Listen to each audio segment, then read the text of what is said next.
be confident.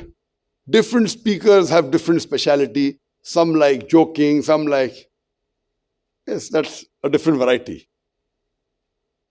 But when you walk confidently and come, not too fast, not too slow. Confidently, the moment you step on the stage, the moment you're seen by the audience, you're under scanner. And it starts from there. How you walk also we give marks.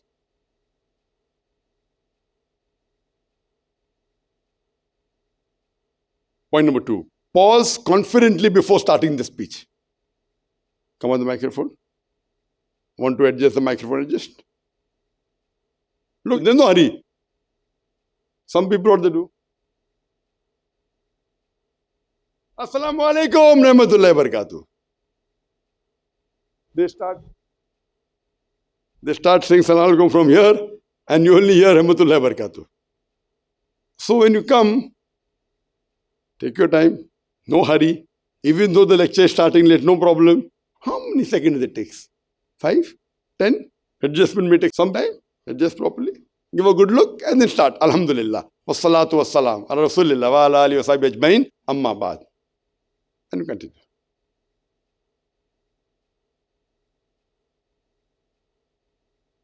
Point number 3. If there is any disturbance during the speech, if it can be overlooked, overlook it or ask the disturbance to be stopped verbally. But don't interrupt your speech intermittently during the disturbance. The attention of the audience will be diverted at intervals and you lose your grip on them. As I told you, somebody is talking, avoid him. If you can't be avoided, stop your speech, tell him directly, confidently, remove the disturbance. Point number 4. It is preferable to drink water before starting the speech to lubricate the mouth. Only drink room temperature water and not cold water. Avoid drinking water while standing. Before starting your speech, whether you drink before coming on the stage, or if water is not available, you can come. Sometimes I have not had the water before coming. So I go, sit, have water and come, no problem. You would have seen sometimes I go and drink water. No problem. It lubricates your mouth. So if you're giving a speech of half an hour now, there's no disturbance, give the full talk. During question and answer session, you can have the water. The water that is there on your table while giving a speech should be room temperature. Not warm water, not cold water, room temperature water. Because if it's cold water, your vocal cords can get jammed. Your vocal cords, while you're giving a speech, I usually don't have cold water. I have very, very cold water. And those who know me, there's another speaker, name is Maulana Ali Nadvi, may Allah grant him Jannah. He was a great person, mashallah, from India. And even he used to have cold water, very cold water. So when people used to ask him that, why do you have so much cold water? So his reply was, I cannot get colder than this. I cannot find water colder than this, therefore I'm having this. So I personally also have very cold water. But during the speech, the water should be room temperature so that it doesn't cause problem to your vocal cords. Because while you're speaking, if you know heats and if you know sports, you do warming up. You're warming up so that you're warmed up. Your muscles are warmed up. Your vocal cords are warmed. And then if you have cold water, it can get jammed. Normally cold water, there's no problem unless you have a health problem. Some people think that cold water is bad for health. Not necessarily. Yes, if you have a problem with cold water, then it's bad for you. Generally, there's no problem. But while speaking, see to it that the water is room temperature water and always kept on the table to lubricate your mouth when required. Avoid drinking while standing, that has been discussed earlier. That's mentioned in Sahih Bukhari, volume number 7 in the book of drinks, chapter number 16, hadith number 5615.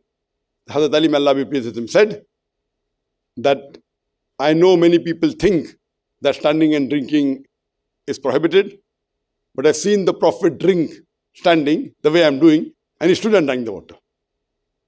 Based on this, standing and drinking is not haram, it is makruh, because there are various other hadith in Bukhari and Muslim, in which the Prophet said, don't stand and drink. So if a commandment contradicts with an action, that commandment doesn't become a fard, it becomes mustahab.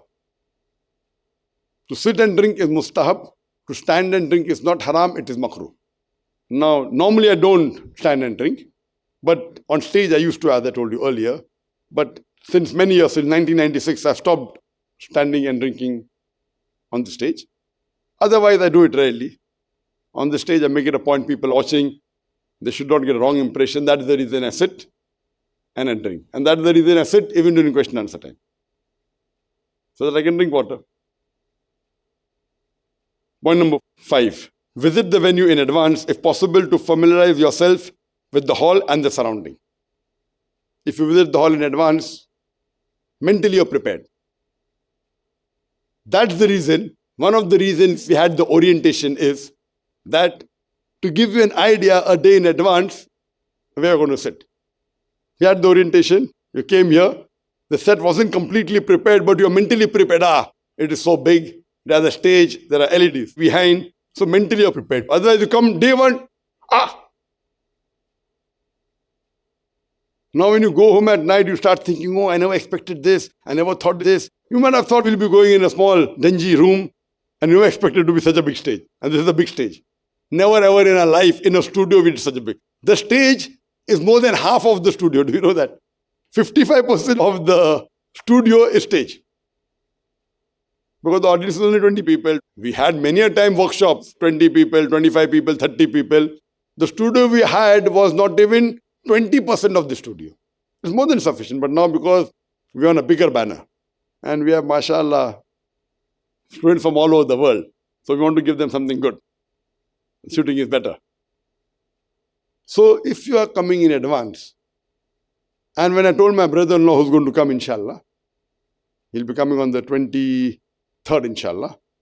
The person I spoke, who is expert in management, he said that, Zakir bhai, can I come and have a look? He's an expert. He's training, he's traveling throughout the world. He knows that when Zakir and all IRFs, they have in style. So on his way, he wants to see the place. Why? To familiarize himself. He's experienced. He has traveled to several countries. He's addressed so many people, what 20 people, he's on different parts of the world. All top management people he addresses. He trains them. But he wants to familiarize himself.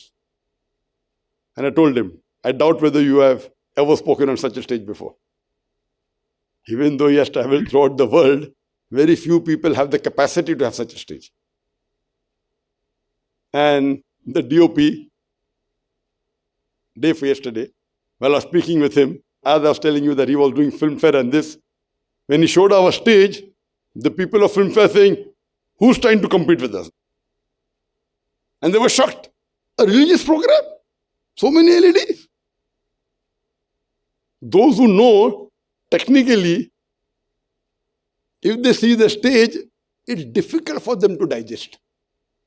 If you say 2,500 square feet of LED P3, these are technical words, khalas. The channels cannot afford it. And to have this, you have so many manpower behind. So once you're familiarized with it, mentally you're prepared. Okay, I'm going to give a talk on such a big stage. Otherwise you think you're going to give a talk on such a small stage, suddenly you see something big. So you're mentally prepared. Now once you have the experience, you have spoken in big stages and big audience, 100,000, 500,000, then that stage fear is not there. You have to go and have a look at whether everything is in working condition.